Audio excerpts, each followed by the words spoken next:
recording. Okay. Hello, everybody. This is the whatever this podcast is called. I haven't really been given a name yet. Uh, So, I'm just calling it Podcast Extras. If there's enough demand later on, we'll give it a name. Or somebody in the yeah. comments can give us a name that's preferably not offensive. Um. Anyway, so so we're gonna be talking about the Magic Circle and fandoms and stuff, Yes, which is gonna be real fun for me to complain about it because of stuff it's that I'm going through. yeah, it's funny that a game made in 2014, 2015 is more correct about the internet of 2018, 2019 than people are comfortable about. Yeah, and it was made by the same guys who made BioShock Infinite, so of course it's going to be smart in Oh, some capacity. that's the reason I love it. Anyway, Oh, and that explains why like the entire quote unquote previous game was just System Shock. all right. So, Uh, I think we should just briefly talk about the game and what it's about. Yeah. Um, so in Magic Circle, from my understanding, you're a playtester, and there are these three eyes which represent a different type of person developing this broken game. The storyteller who is going through some issues, the game designer who is also going through some issues, and the fangirl Intern. who, yeah, the fangirl who I swear to God, I was half expecting them to like ship everybody with each other. Like No, they would be oh. super happy all the time, and they would like ship different monsters, and it's like I don't know. I feel like I was expecting the worst from her. I swear. Well, out of like the three floating eyes, I'm in a tie between Gish and Coda because I understand like why like how Gish's like biological impotence like forces him to like want to create a perfect child for himself when he doesn't really understand what creating something is anymore. And Coda, who kind of represents this fan base, this idea that Gish has already created, but it's warped by, I guess, her ego or her socialism, whatever you interpret the millions of laser pointers scene to mean.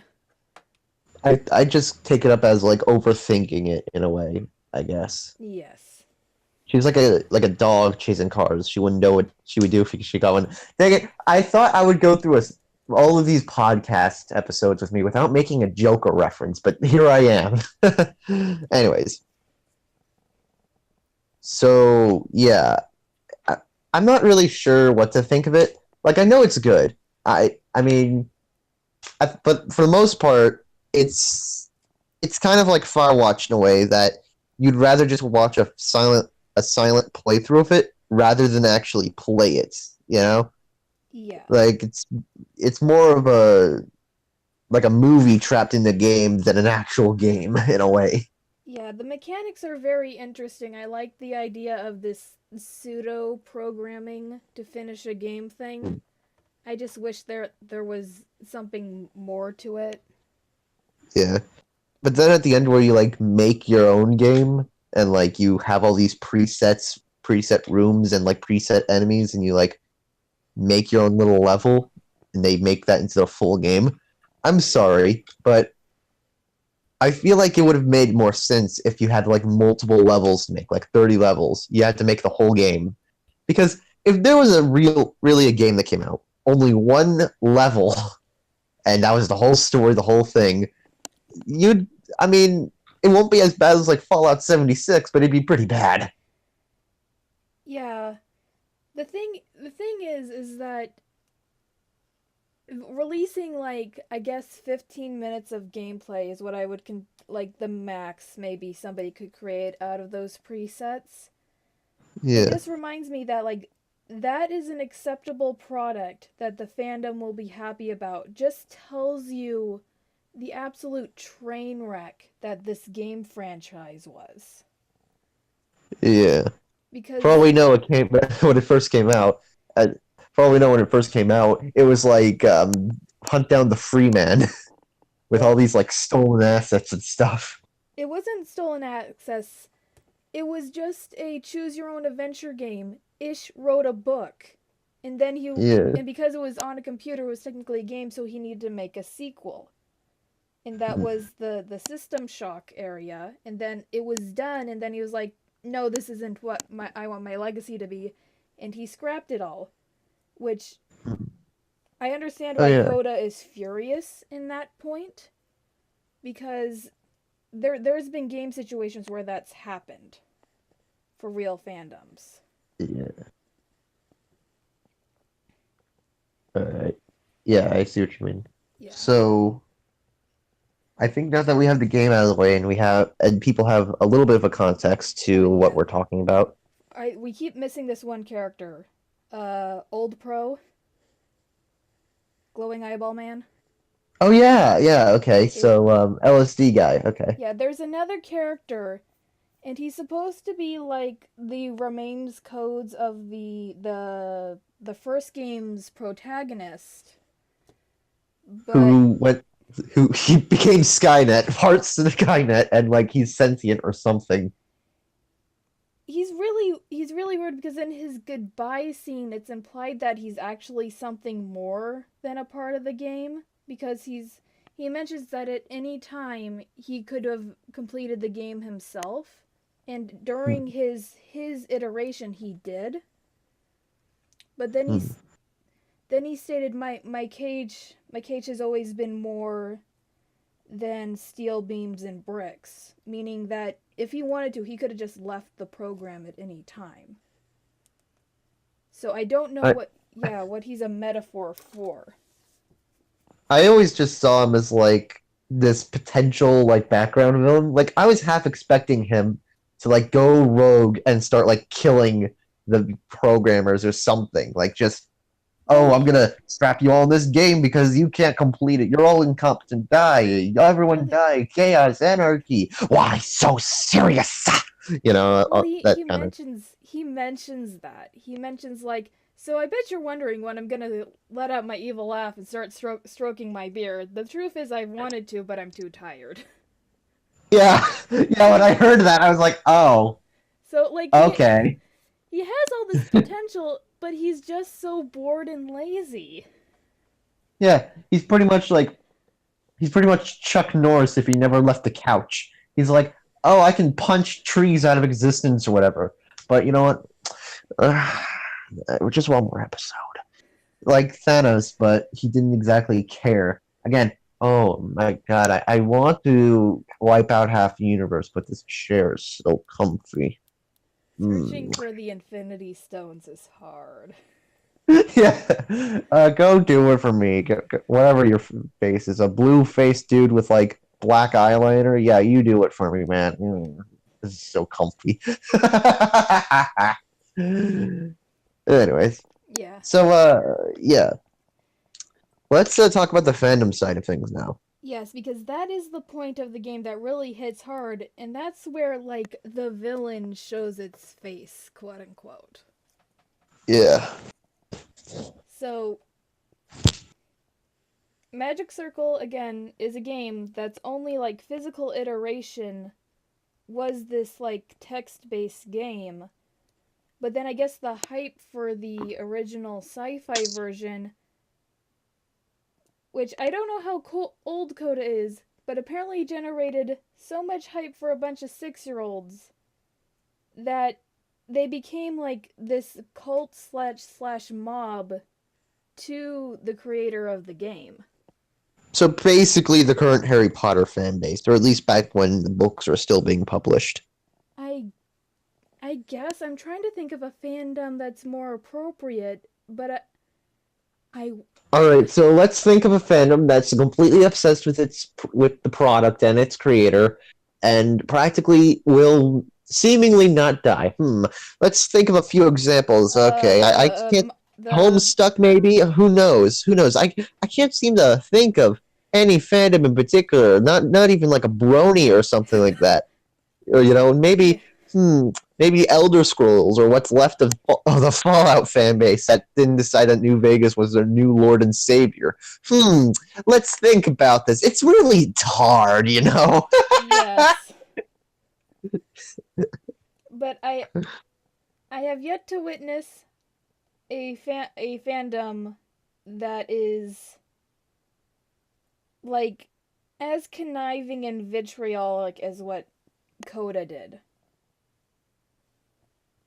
So, like death threats telling him to kill himself or something like that? Well, first, like, there were death threat letters, but what Coda did, how she kind of got the game to be quote unquote public domain so she could complete it, was like multiple layers of gross. First, she tried to seduce Ish, which, not okay. You don't seduce your boss. And then. And then she wanted Maze. Well, I mean, in the Hollywood industry, your boss seduces you, so. Yeah. Oh, God. That That was a was Russia that badly? That was a communist Russia reference. Yeah, I They combined a Russian meme with the Me Too thing. Oh God, I'm gonna get so much crap for that. I'm sorry. It's okay. Though, in doing the Russia thing with Hollywood is funny. In Hollywood, cartoon animates you. Anyway, so what else did she do? Like, Um, just let the audience know. she then, kinda with the help of main character, she discovers the complete version of the old game, and she's going to show it at this universe's equivalent of E3. But but before that happens, she wants Maze to kill a virtual baby that, according to the pitch of the Magic Circle, is a game created by your own decisions. Which Hmm. means, like, then yes, that is your technical child, and you just killed it. Which might be a metaphor for the larger game. Oh God. Hold on. Oh wait, hold on. Give me a second. It's Okay. So while he's handling that, there's really, in my opinion, I weirdly see myself in Coda, but I do not approve of any of her actions. There is a line she says that's like, oh my gosh, that's how I would want to run a game. That's how I would technically control my company, but not like her means does not justify her ends. But there was the quote, the game I play is a long one in which everybody wins. And oh, that hit hard with me. And it's like, oh no, I am more Coda than Gish. And that's really disappointing.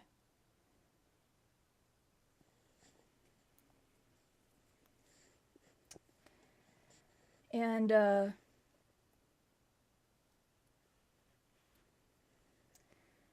this kind of ties into the last extra we did where, like, you mean the loving. What? you mean the part with like Rebecca Sugar and the Ed, Ed and Eddie stuff? Yes, where, like, they're, like, the Steven Universe's fandom's quote unquote god was no longer their god, so they tried to destroy her. And I was like, then nothing will exist.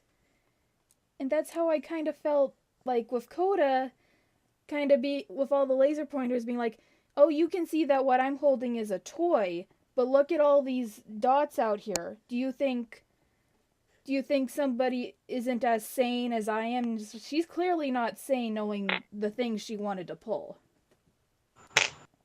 Yeah, it's uh, And yeah. like, What's up with fandoms and going all cosmic on people, like uh, involving stuff like you know what I'm talking. We'll been not mention it here, but you know what I'm talking about with like they try to make it like some kind of god complex, like say that some otherworldly force is involved with like drama or whatever. well, that's been going on since the first Star Trek, and if you want to get into it, even since before Doctor Who was a TV series and it was just a radio play. for some reason we like like a religion want to worship what isn't real. Like, Well, I mean, I don't mean like involving a universe like in a show, but like saying that certain things in the real world didn't happen because we disagree with them. They're not part of our personal Bible, stuff like that. oh yeah, we're at the end. Coda redcons Starfather, Yeah. her perfect version of Starfather, to be you. And I was like, no, what if I'm a girl? Yeah. like I mean, women can be fathers, but the way she was using father was the same way some people use daddy. Oh God. Oh, you joke, but that's how she did it. Yeah. anyway, anyway. Yeah. So yeah, so we have man going through some very painful stuff. Yes. Uh, Very. insane BDSM fangirl who possibly is like the most creepy. Uh, I don't know if she's the creepiest. And then there's Maze, who honestly I think is the innocent party besides Old Pro in this whole yeah, debacle. if I don't know them by name, I know them by color. If Blue isn't crying in the corner, eating ice cream like whole tubs, and if Yellow isn't ready to wrap Blue around with like a leash, Red is sitting in the corner, sort of curled up in a ball of like blankets, plushes, maybe watching a movie. Trying to ignore the fact that there's some hardcore shit going on right behind her. Yeah, there's like she like out of all the falls from grace, hers is the hardest because she pretty much did the YouTube MCM thing where she was a big internet celebrity and then she sold her identity to a company, which is a no, don't do that. Yeah. So she pretty much wants the game to fail and she's conflicted because she wants the game to succeed because if the game succeeds she looks good, but if the game fails she gets fired and then she gets the rights to herself back, and that's like, oh, Yeah. that's such a conflict. Oh yeah, yeah. Like if you had to choose between, oh hey, I look good in the general public, and oh hey, I look like a failure, but at least I can, have my literal identity back. It's such a difficult choice. I wonder how did she end up in the situation in the first place if she's so smart? I have no idea. And she does it again to us. She's like, yeah, I know my rights are still technically owned by Gish and Coda, but I guess I'm working for you now. And I'm like, oh, you could have been free. Have some independence. I we're always being told that we need more independent female characters, but like, what about this? All right, what about this situation here? All right, Like, like it's implied that it's her choice to go with you, but I honestly, like, if there was a line that said, like, she thought about it because our character is technically a hacker from the legal sense, that she was like, maybe I shouldn't give this company over to a person who was playing around years in our game undetected. Our yeah. unfinished game. Anyway, so let's go to talking about the back talk about the Phantom side. We've been Yeah. rambling a bit. So yeah, so where were we? Uh, God complexes before I turned to kinky. Yeah, so pretty much yeah, what's up with fandoms like thinking of themselves as like pseudo gods and like, oh, if certain things don't go my way, then it's clearly something to do with like the omniverse. And It's look, all right, as of the recording of this, I'm kind of going through something similar to this, where people are saying that it's because of like cosmic forces that you know that I'm you not have a dead. different opinion. Yeah, you have a different opinion, so therefore you're not even from our dimension. Ha! In any way you could possibly show that I'm wrong, I'll just call it non-canon. It's that stupid. Yeah. I mean, Coda doesn't go that far, but it's more like the mentality of we made you who you are, so you owe us some respect, which like in some regards is correct, but the moment you get like over 100 subscribers or your product makes more than $100, you're not indentured to your customers. And no matter what a Yeah. fandom thinks of themselves, they're just customers. It's a really sad way to think about it, but Hmm. and it's Well, yeah, huh. it's kind of Okay. almost, it feels like customer entitlement in some ways. Like, yeah, I don't like the new Shira. I did an entire video where I lambasted it, but I have to give it credit in regards to the Magic Circle that it's finished. That Isn't there like isn't there like a thing in She-Ra where like they have a magical fart wizard or something? Like is that an actual thing or is that just like which okay, internet so people old Shira or new Shira? Because near She-Ra? okay, there is the reboot of Madame Razz. She does not fart. She throws smoke bombs. Okay. Yeah. Yeah, I heard like a ton of different stuff about like the She-Ra show. Mostly stuff like, oh, it's like a feminist show, and then like following that, there's like, oh, She-Ra and this one cat girl are a couple, and like, Oh, oh, it's just people are first not off, paying it. that sounds more like a fanfic sort of thing It because isn't her name like Katra or something like that? yeah, it is Ketra, and they changed her race from being human-ish to a. Oh, I can't wait to see.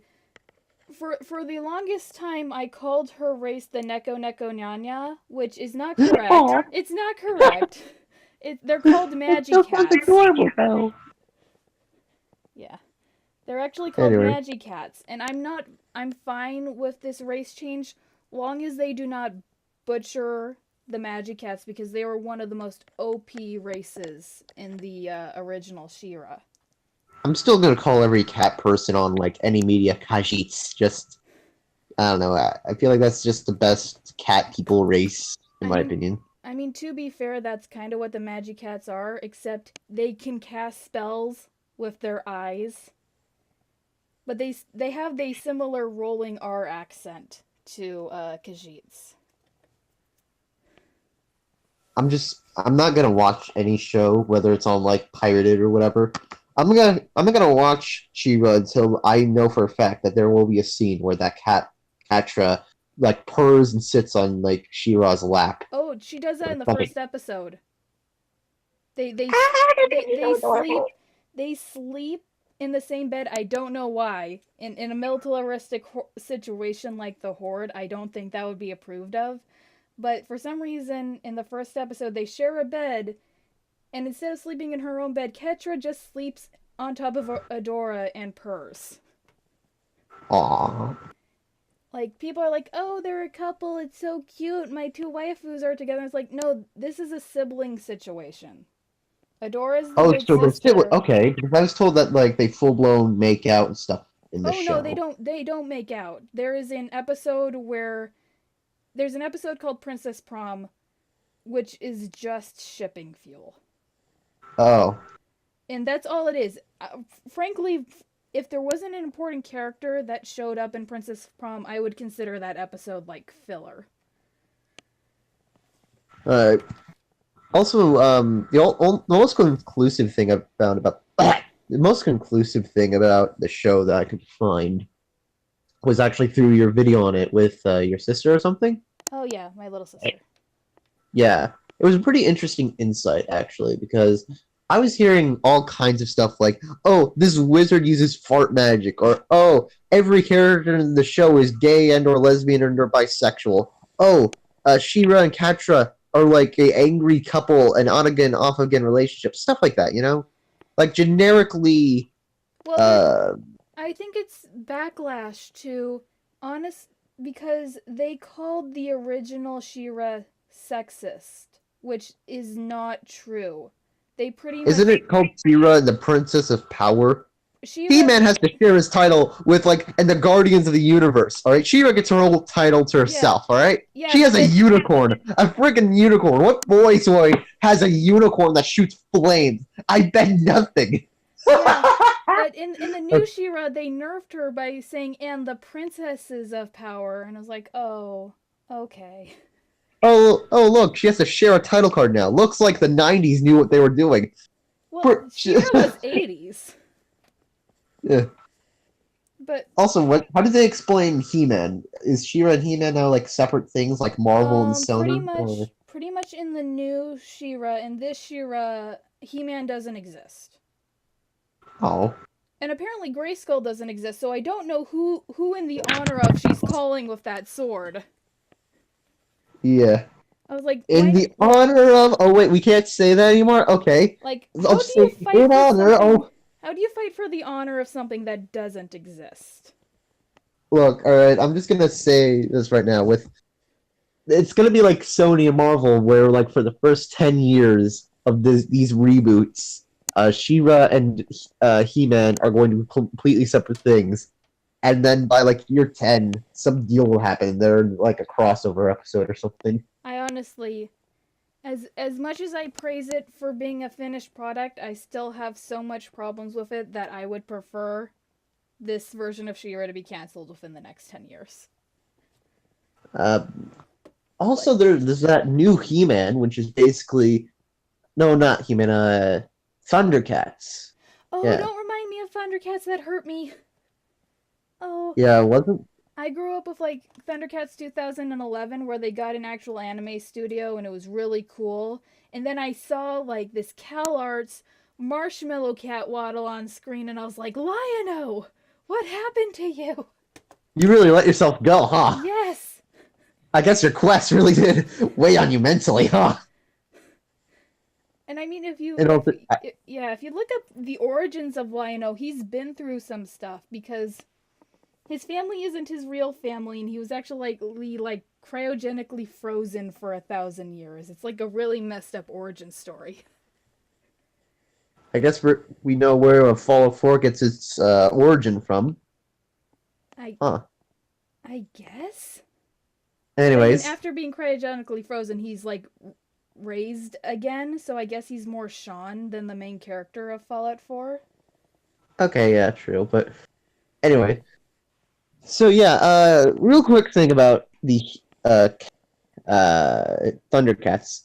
I grew up rewatching the '80s show. I didn't see the full series. I didn't really care for it. It felt really stiff, and half of the time nobody was really even moving. Well, that's with all Um, 80 shows. They in order to I cut know, on but to make sure they were on budget, they just didn't have the characters move, so you had to use your imagination. yeah, I just thought it was more. It just seems more noticeable in that show than other '80s shows like X-Men, for example. At least they move their heads every once in a while. Maybe I don't know, blink. But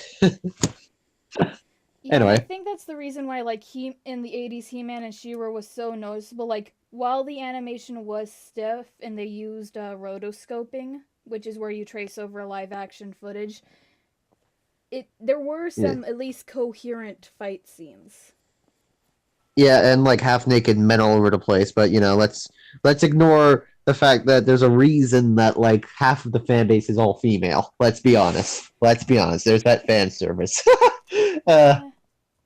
I guess I won't deny that those types of fans are out there. I don't believe that it's the majority like people like to believe. I know it's just a joke, but anyways, Yeah. but yeah. But seriously, what happened with Thundercats? Well, I mean, there there's this one Irish YouTuber saying that, oh, we can't judge it before it's out yet. Well, with this, you kind of can because we all know it's going to be another Teen Titans Go. I mean, yes. Teen Titans Go is like the SpongeBob for Cartoon Network. It's gonna be annoying. There's, I mean, To we're be all sick fair, of yeah. these comedies. Another point to the She-Ra reboot is that it's not that. That Yeah, even though like the new She-Ra is tonally awkward and obviously somebody's fan fiction, which as a fan fiction writer, I'm not allowed to call. It would be if I complained about that, it would be pot meets kettle. Um, Yeah. but it's not that. It's not Thundercats Roar. Like Yeah. that is the most like you don't know what you're adapting at all. Yeah. And that What's up with yeah. Cartoon Network and changing action shows into comedies? What happened to Cartoon Network where they literally fired their entire animation department and had 5 years of live action shows on a Cartoon Network? Oh my god, I remember that. I remember only watching like one show out of that, and that was like Other Siders, this like ghost hunting show. I the moment I saw Out of Jimmy's Head or Reanimated, which that whole stint, I was like, I'm abandoning ship. There's nothing here. It was Yeah. literally a show explaining why animation was stupid and making fun of Disney for still doing animation. And I was like, what? On Cartoon Network? Yeah. There's I like swear a nowadays, yeah. like stuff like YouTube and Cartoon Network, stuff I grew up with, it's all burning down. I mean, It- in regards to that with the Magic Circle, if it's all burning down, the good stuff's not getting completed, and therefore there's only the bad stuff. Then is there hope that the shadowy figure, whether it be a hacker or some angry guy in his basement, um, is there like hope for maybe another rebirth of media? hmm. Like the third renaissance? Because the first renaissance was the fact that the movies and film could be created. I guess it would be the fourth because Disney had its own renaissance that made everybody like, oh wait, animation's viable. All right. It's like, is there a hope? Like, this is not the like end of like media and escapism in that All regard. right. So, hold on, give me another second, just.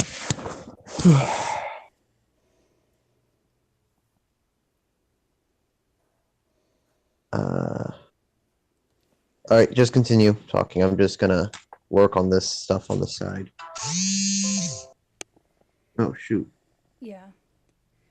So I think like how in a way either you become the boss or Starfather, depending on who you related to in Magic Circle. I think there is a hope for the average Joe Schmo to become, I don't know, the next big thing, even if it is to continue on an old thing. Like I said, as much as I have gripes about the new Shira, I'm happy that it's completed, and if it can change for the better, yay for them. Um, there's a, but I guess like the potential for the little guy to save everything is also just a good story tactic as well. True. And Although, oh, sorry. you wanna, I was gonna make a joke like, although realistically, some Joe Schmo will probably just burn it all down for oh, people. well, that's what happened with Coda. She let the entire fandom in and said, "Hey, you millions of people who love this product, we have a week to get this game done." And honestly, with the size of our team, it could have gotten done, but then they all had a mental breakdown. Yeah. She burned the game to the ground. Even I swear, Blue should just quit for a moment, like take a little bit of a mini retirement, just hug something, like get a kitten, he needs just he needs to take a break and then he just needs to go back to writing books because yeah, that's that's where his success started, and I don't think he was ever cut out to never have a finished product that wasn't in his eyes perfect. Yeah. Like he wanted, like, because he couldn't have a child, he wanted a perfect legacy for himself, and he was never satisfied. Hmm. And I was like, well, what would be a better legacy to create one perfect game that might be on the market for years, but like gets all these accolades, or 1,000 okay games, and that's your legacy because at least somebody will remember you for that game. Hmm. Because not every Disney animation movie is is a work of art. Like Disney is actively trying to make people exist. Home on the Range was a thing. So, Yeah.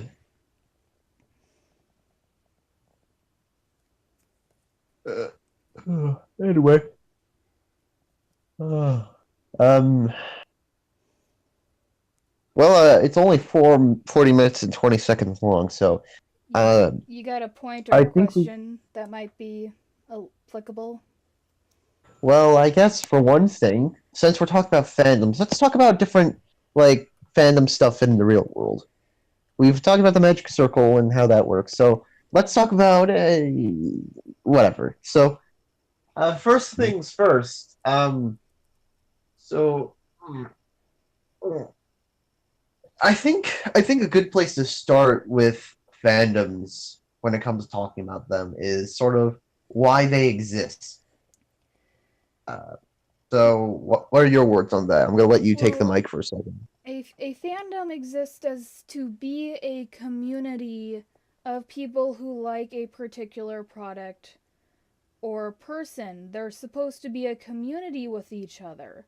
But what I feel like people have a problem with the fandoms nowadays is that sometimes there's a group within the fandoms that is whole life is dedicated to being about this singular person or the singular IP, that their monopolized attention, while good for business, is bad on them psychologically.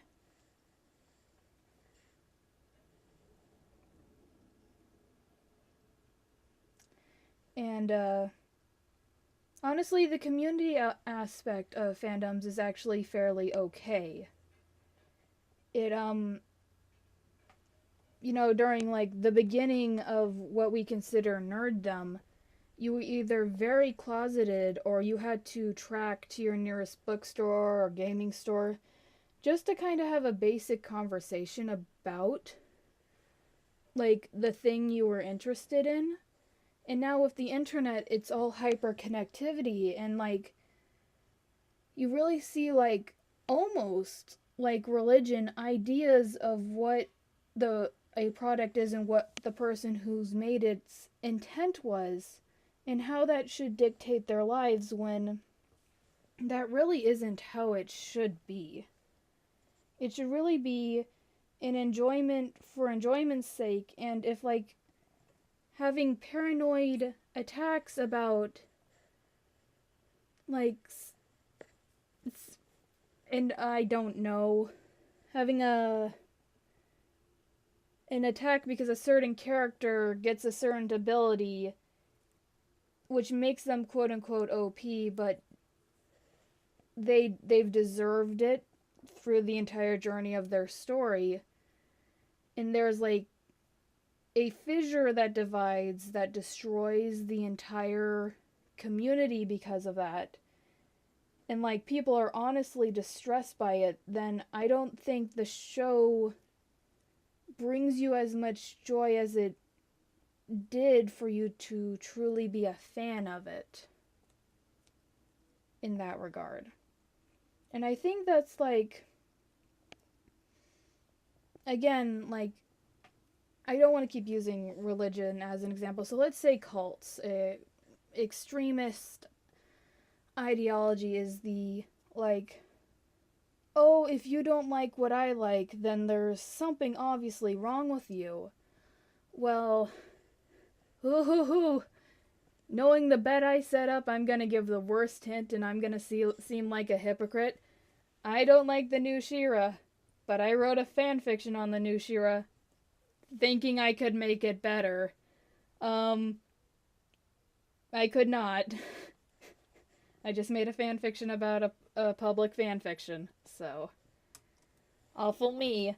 But I can tell you, I got some nasty reviews on that fanfiction because I openly stated I drew inspiration from the old show.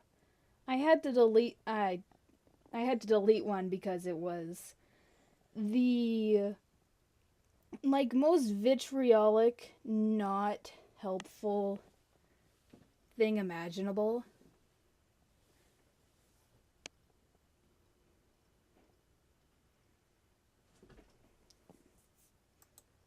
But there's also that in the regards of fandoms as well as. Oh, you're back. You wanna? Oh no, he's not. Yeah, so that's another. I'm trying to work with my mic here. Give me a second. Oh, okay. So yeah, so that's another thing in regards to fandoms as well is like the schism between the old fans and the new fans, and sometimes that's artificially created with the new and old Shiras, for example, because that's the most relevant example. The media and promotional material for it caused a big schism in what would have been a healthy community if, because the promotional material did that. They stated that the old show was sexist, which it wasn't, and that the new show was going to be super progressive, which, oopsie doodles, it's not as progressive as it thinks it is. So, in that regard, that's where it kind of needs to be, is that there is the artificial schism, and then there's, like, I guess, natural causing schisms, like I mentioned before. Something happens in the natural story of things that a community is not okay with. And it causes everything to fall apart when it really didn't need to.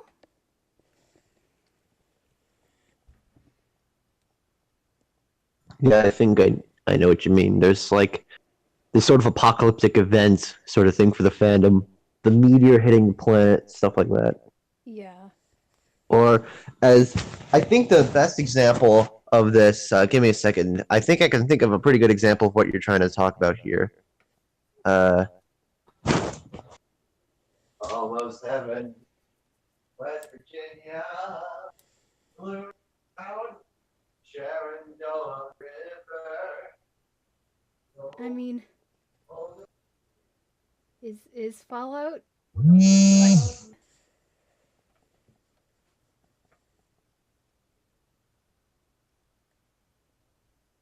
Country roads, take me home. This game is crap.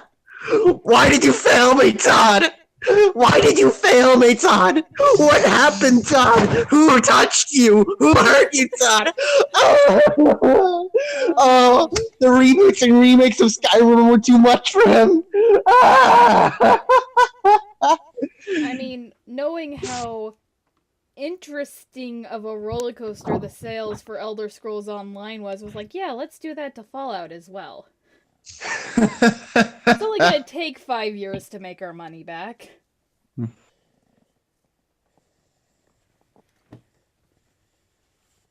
So yeah, that's one. I hope that syncs up the audio well because hopefully that is recorded. Yeah.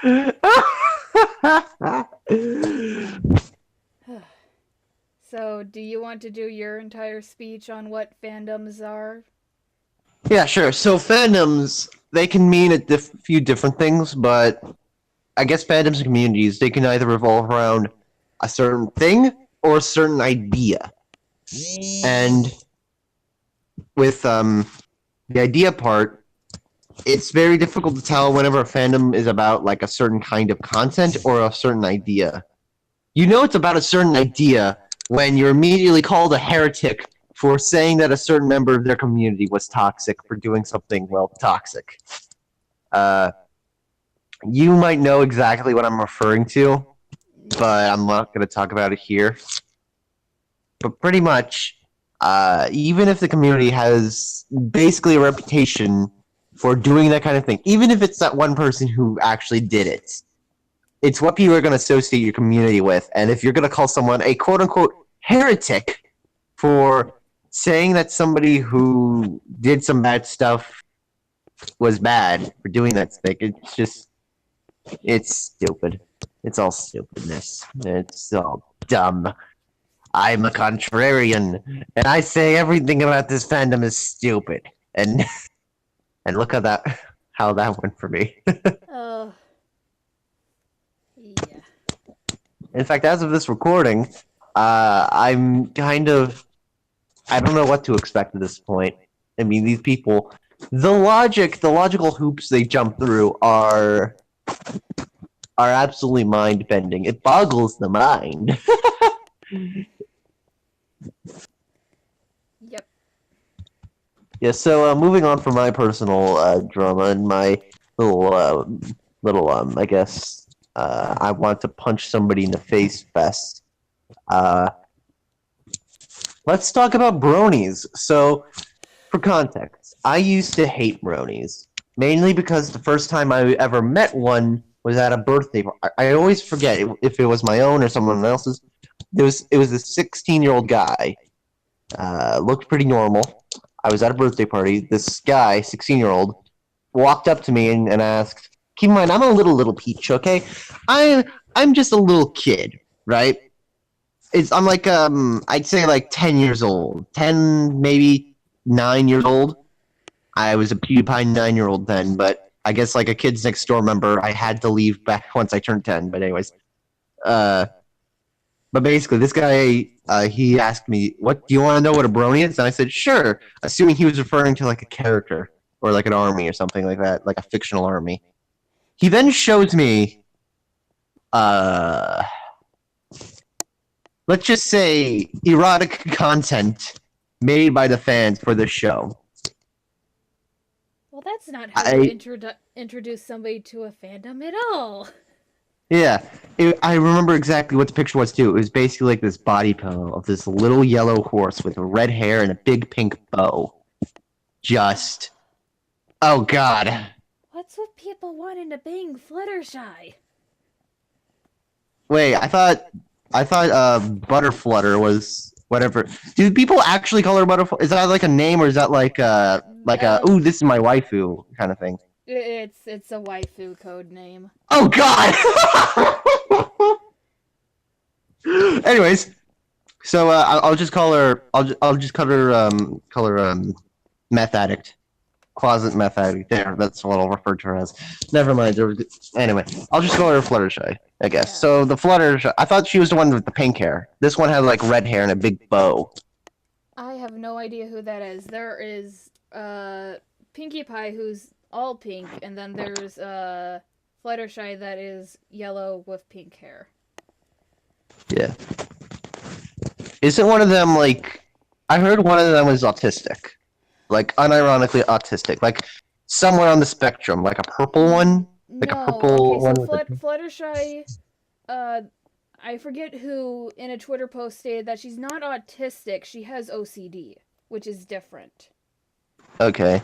I heard that a purple one with like both a unicorn penis horn and wings was autistic. That's that's Twilight Sparkle. She has OCD. She's not autistic. Okay. Yeah.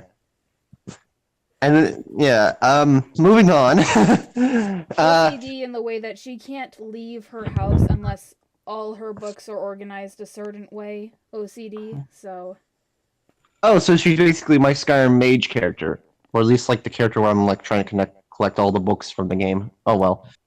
Uh, yeah. So pretty much, this guy showed me a little picture of like this body pillow thing with like a little yellow horse, um, like red eyes, red hair, little big bow, and I don't remember what happened then. I remember screaming, and then I'm like in a car, just sort of crying. It was Okay. like, ugh. Yeah, And from that point onward, once I found out what a brony was and what I was shown was, I decided I hate bronies now. I'm going to do everything I can to annoy them. okay, so So, I my relations with bronies was really weird. I only watched the show with my sister, but I was a fan of a part of the fandom known as the bro analysis community, which I'm no longer a fan of because all they're just robots that do the same things now. But what the bro analysis community was trying to do was explain that even though My Little Pony is a children's show, that it's still intelligently written, which okay. So, it's like, yeah. how intelligent are we talking here? Are we talking about, like, Watchmen intelligence or Rick and Morty intelligent? Um, Powerpuff Girls intelligence because their default claim was, well, Lauren Faust wanted to do not a reboot of Powerpuff Girls, but wanted to do their own thing. But Hasbro was like, well, we're not sure if that's gonna sell. Can you do My Little Pony? And pretty much, yeah, Oh, okay. like intelligent as the fact that good people were working on this show that was only meant for 5-year-old girls. All right. In that book. So, moving on with my little story. So pretty much, I went throughout. Take before the Mr. Peachy name, I went by like Even Gordon 6548. It was my Xbox gamer tag. I think you can find my channel. I want to delete it, but I lost the password to it. Oh well, it's Something probably Even Gordon and some numbers. I don't remember. But you can find these like cringy videos on there of me trying my best. I followed all these anti-brony accounts and all that, and pretty much, I only fairly recently started to actually cope. Not really cope, but like get over it when I met a friend of mine over Roblox in this My Little Pony Fallout crossover roleplay thing, which I intended to just troll in because I'm a big Fallout fan, not a really big MLP fan. So I thought, you know what, I'm going to introduce Butch from Fallout 3 to the game and just annoy everybody nonstop. Uh, yeah. But yeah, I met a friend there. It was the first brony I have ever actually met who didn't openly talk about the porn. And we became friends. Yay! yeah. And I mean, uh, word to anybody who's trying to get somebody into liking the thing slash fandom they're into. Don't jump in with the porn. Yeah, Jumping you'd think in this would with be a no-brainer, but you'd be surprised how many times I would talk to a brony and then like they mention, "Oh, did you see that rainbow bash? Whatever her face is, I don't know. Oh, look at her ass! Look at that ass!" It was yeah, show for 10-year-old girls. and I'm like, it's just, ugh. It's like starting off introducing, say, somebody to Batman through like, oh, I don't know, like the porn parodies. You know, it's not gonna really do anything to really Yeah. help your case. My parallel was if when you're trying to get somebody into a cult or religion, you don't start out by screaming, "Hey, join the group that I am or you're going to go to hell," because that, that person's like, "Well, no thank you." Yeah, yeah, I've met somebody like that. Back in middle school, there was these group of. Oh shoot!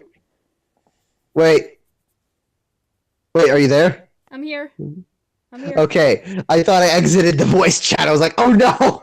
Oh. Anyways, so basically, there was these kids in my middle school who wanted to turn atheism into a real religion. No, don't saying do that if that. anybody denounced their belief in any god, they would go to hell. What? That I don't get it. But do you know what the weirdest part about this was? Guess which this cult would worship instead. Just guess, all right? I'm sure you would. Albert Einstein or somebody. Trump. No, okay. No, that's not how atheism works. That's not. And then this cult split up into two cults, and there was a cult of Hillary and a cult of Trump. And these two cults would bring candles, like scented candles, from their homes, and then light them and create these weird tiny shrines to Trump and Hillary around the school, and like mark those places like their territory. That is some weird cultist roleplay that any self-deserving atheist wouldn't be a part of. Yeah. Keep in mind, I live in an area where the schools allow you to say the N word like freely. Okay. So you can imagine how little any of the administration really cared once they found out that there were pictures and posters of Trump being plastered all over their school or Hillary, you know? Yeah. Uh, yeah, as far as I know, like, to this day, they're still around. And I think, like, the last I heard of them, some kid was caught donating, like, quote unquote, donating their sperm to Hillary. Ugh. So, Uh. and people called me crazy. I don't think she can have kids anymore. Oh my god, I don't, I don't know anymore what's going on with these people. I, I'll say this once here, but like I feel like sometimes I'm just in Arkham Asylum for like the mentally retarded. It's like, what's even the logic behind this illogic? Uh, on the other I, end of the spectrum, I feel like I am on Krypton before it's about to explode, and all they're doing is arguing over some petty politics. I'm like, guys, big picture here. No, we need to yeah, realize: are we going to freeze these criminals or send them to the fright zone? We should all get in the that area because at least it won't be exploded. Well, are you sure? I mean, there's no way we can get out of that. Like, guys, that's how I feel. yeah. So, moving on. Where were we? We were talking about fandoms, but then we talked about a cult of Hillary and Trump, which gave their sperm to like these shrines. I am. I feel bad for that janitor, man. Imagine, like, okay, I'm down on my luck. I'm gonna work at this high school, you know, clean up some high schooler stuff. Oh God, there are jars of jizz everywhere. I would. I don't. You would quit. Is your school public or a charter?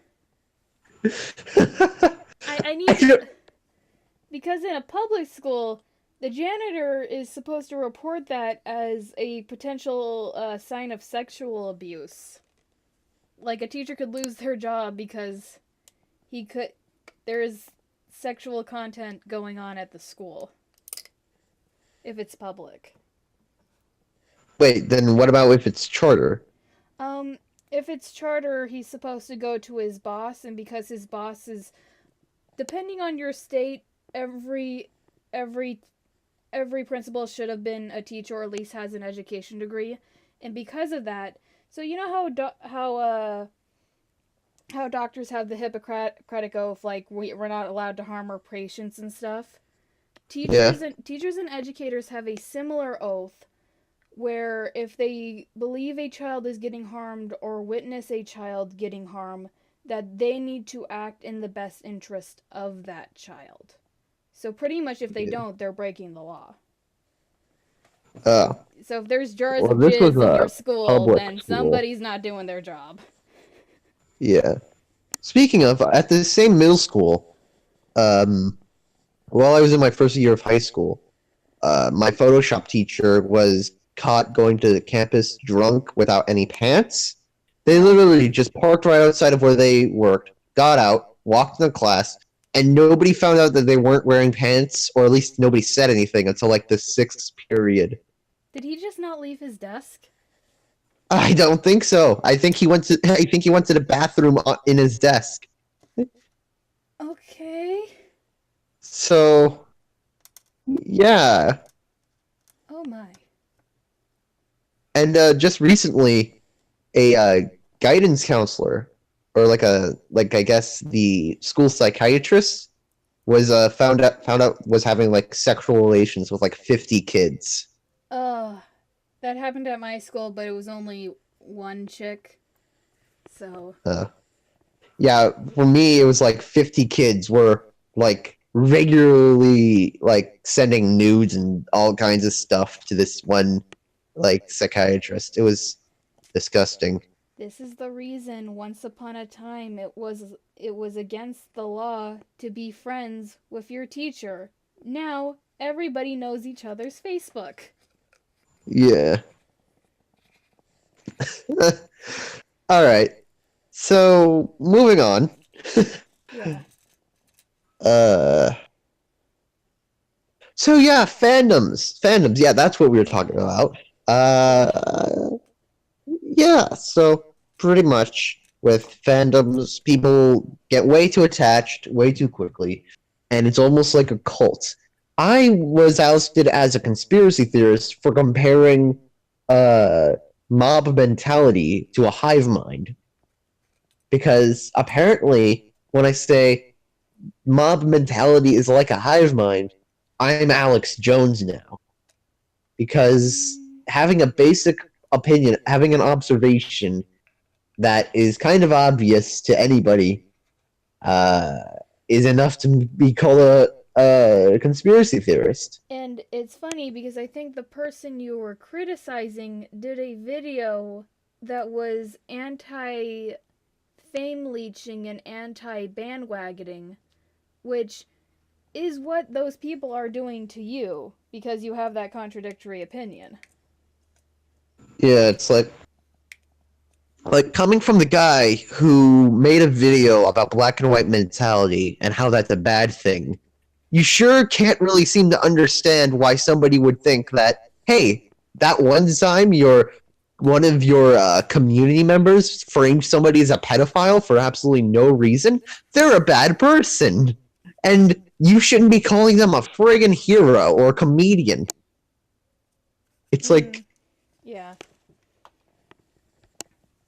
I'm telling you, all right, sometime soon, if not this year, then the next year, there's going to be somebody who's going to unironically make a video about why we should be missing Panjas as a joke.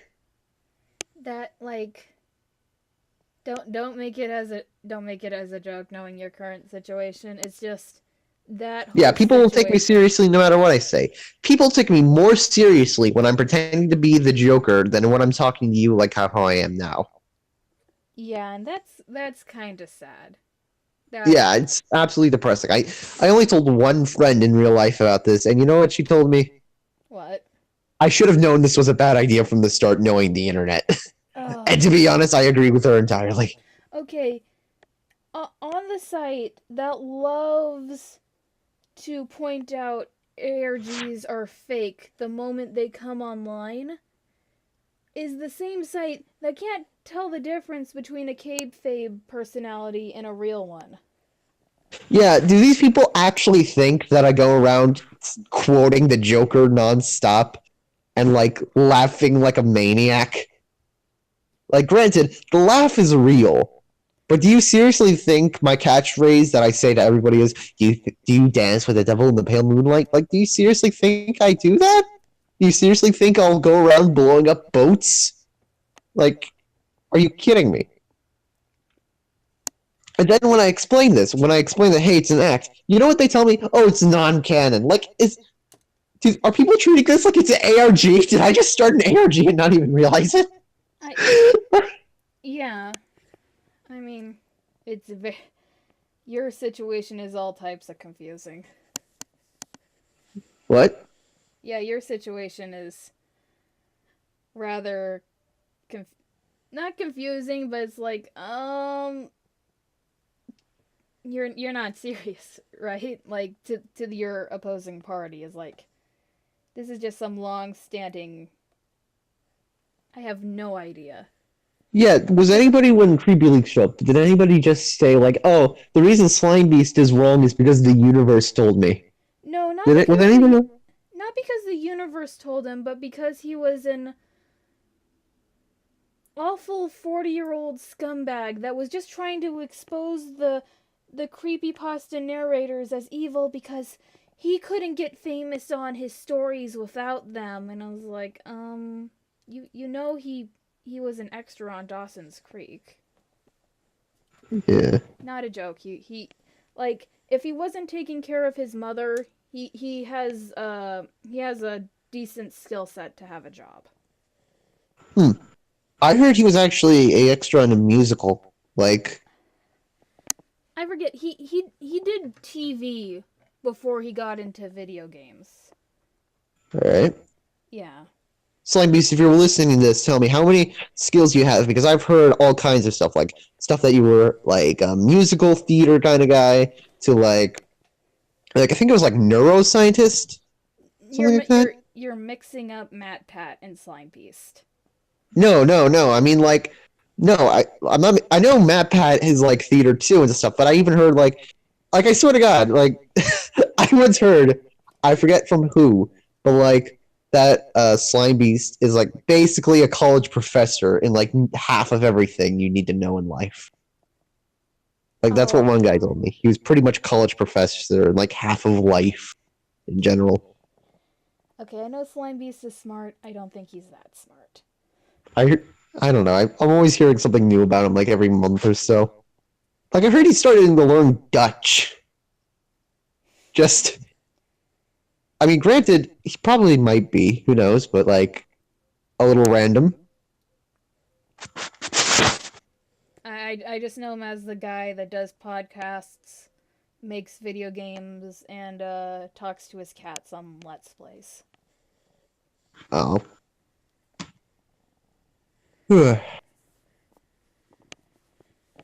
So, moving on.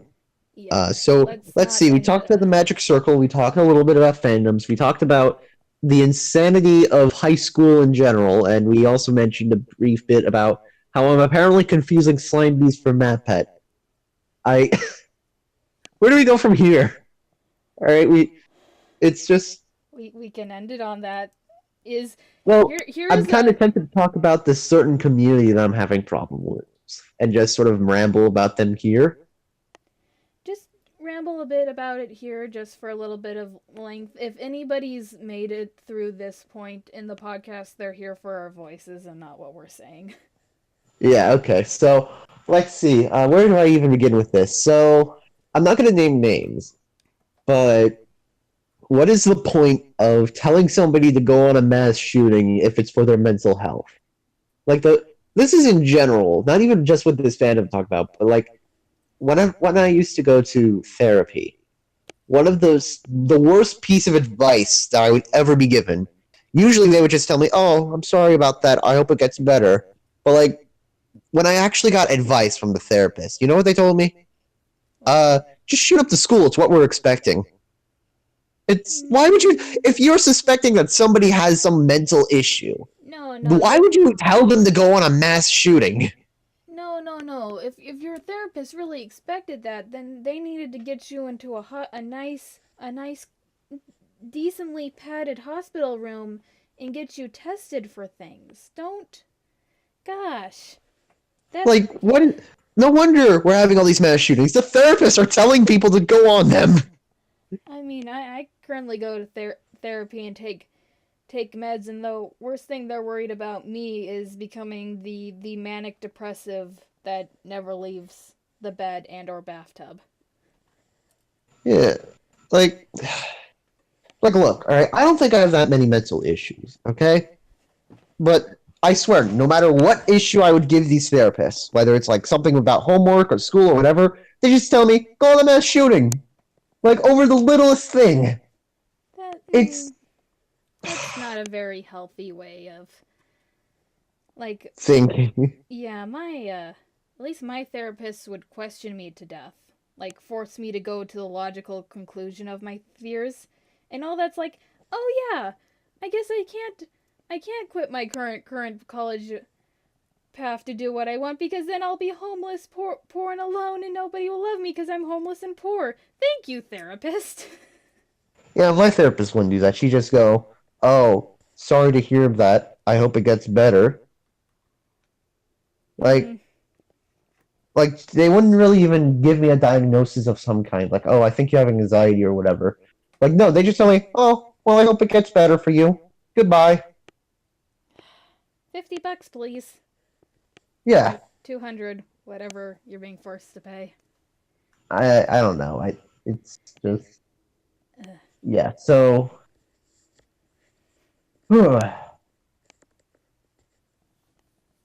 yeah. So, anyways, back to the Phantom. So with these guys, you know what I'm talking about. But like they're saying that, oh, we're just trying to help him mentally. We're just trying to help him out. So why is telling me to kill myself and constantly harassing me and my friends on the internet going to help? I love that, like, don't feed the trolls, but I got in an argument with one of these guys who honestly believed stating a mental illness or a mental disability was a legitimate criticism. Yeah, like they kept calling me autistic and like, oh, this is your criticism. You're autistic. Even if I was, and I just didn't know it, do you think I'm going to believe that from some random guy on the internet who has so far been harassing me over the stupidest thing? And I think that's the problem with the particular community that you've criticized because it's advice I've given you and advice I guess I'll give to the internet. People are not products, and the moment they stopped doing art and stopped trying to critique art and started trying to critique the people behind the art, there was a problem. Yeah. Because Yeah, and from the very beginning, these people were trying to make things personal. And that's what I've noticed. Like, I've thought back on what was going on. I thought, these people love to mention how I'm apparently, like, hated at school or something. Like, they act like they know me, and they act like, oh, well, your old friend at school talked to me about you, and you seem to be very paranoid about people knowing about your sexuality. They make stuff up. That's what I noticed. They'll make stuff up on the fly just so they can make things personal. Like they'll act like they have contacts with friends at my school, and like they'll act like they somehow have connections to the people who used to be my friends, and then they'll make something up. like Like, I'm pretty much like I'm being told this phrase and I understand why I'm being told this phrase, but it's a good phrase even though it's technically gatekeeping. Show your receipts. If yeah, you are really if you what you're saying is the truth, then you have some type of proof. On like yeah, if your proof doesn't matter, where's their proof? And I actually talked to the one guy about this. Like, I don't feels over reels, brah. yeah. And it's like, I can't feel what you're feeling, so you You must can't be really lying. empathize. Yeah. And it's like instead of just ignoring me, instead of just saying like, "Oh, we'll just ignore him and let his thing do whatever it wants to do." No, they actively try and point me out as like an example. I'm sorry. The video in which I argued that guy is like currently your most popular video, so they're having the opposite effect. Yeah, it's currently the most popular I've ever gotten on YouTube was like 1,500 views, and it was like on a Yandere Sim video that I bandwagoned on, which is now gone. But like, it's now my most popular video, and it's about me basically slowly having a mental breakdown, just venting, I guess. And it's like they still after saying all that, they act like, oh, this is just having a positive effect, and you just don't see it. Yeah. It's all very dumb. It's all very dumb. If anybody who is still mad at me over saying person, it's just look. You're fine for saying that pentagram. That's making a joke, but you're not helping me understand why you think that way by saying that you need I should kill myself. That I should be a rape victim. I'm serious. Like one guy apparently is going around saying that I should be a rape victim because I said that person for abusing Spectre. And it's just, Yeah. where do I even go from here? You know, like I what do I mean, even say and do? I would just say keep doing what you do, and if they're not gonna listen, then you don't listen to them. I know that's like very North Korean, and there's gonna be people in my comments like, "How dare you, you non-free speech SJW?" And it's like that's the type of conversation starter that makes me not want to have a conversation with you. Yeah. Look, I've been called a SJW. I've been called a Nazi. All right. But generally speaking, if you're going to call me a Nazi because I make a joke or even remotely reference Trump in any way, because, oh, he said Trump somehow, I think I know his entire political spectrum or whatever, then I don't know. I don't know, man. I don't know what to tell you, all right? For somebody who keeps uh, usually just, I don't know what to say. I guess this is where I'll end the episode, but like, my God, do these people have like no bearing on reality? It's either I'm right or I'm oh, it's either that I'm right or the universe is working against me. You know? Again, that is very cultish, very Yeah, very toxic way of thinking, and we're not gonna touch on toxic fandoms because I in my speech I explained that toxicity is a small part of a bigger community, but it's there is certain unhealthy ways of thinking that fandoms create that shouldn't be encouraged. yeah, but honestly, with this fandom in particular, like it's in the name, dude. All right, it kind of just already gives the idea that you're not really thinking straight whenever you're talking about this. You know? Yeah. Okay, I mean, you might as well call yourself the unreasonable community or something like that, or like I don't know, the Big Brother community or the Hive community or something like that. yeah, but I mean the actual conspiracy theorist community has that one beat of my way or you're a bad guy mentality. Yeah, kind of like the gang stalkers,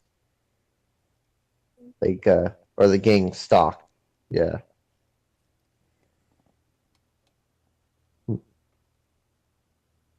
Did I ever tell you the story about how I went on 4chan, found a anti-gang stalker forum, and convinced everyone there that gang stalking exists because of like an ancient Egyptian artifact everyone was searching for? What?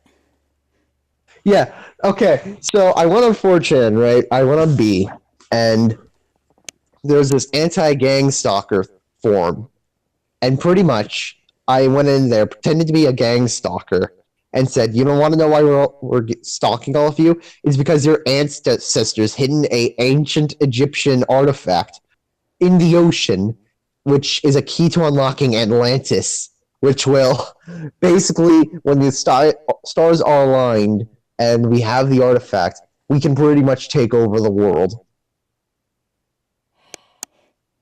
I mean, I would say that you're trolling, but then again, you were on 4chan, so. Yeah.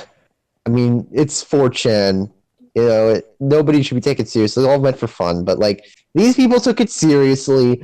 And, like, for the next 40 posts until it was, like, 404, um, these guys were, like, trying to figure out where this artifact was.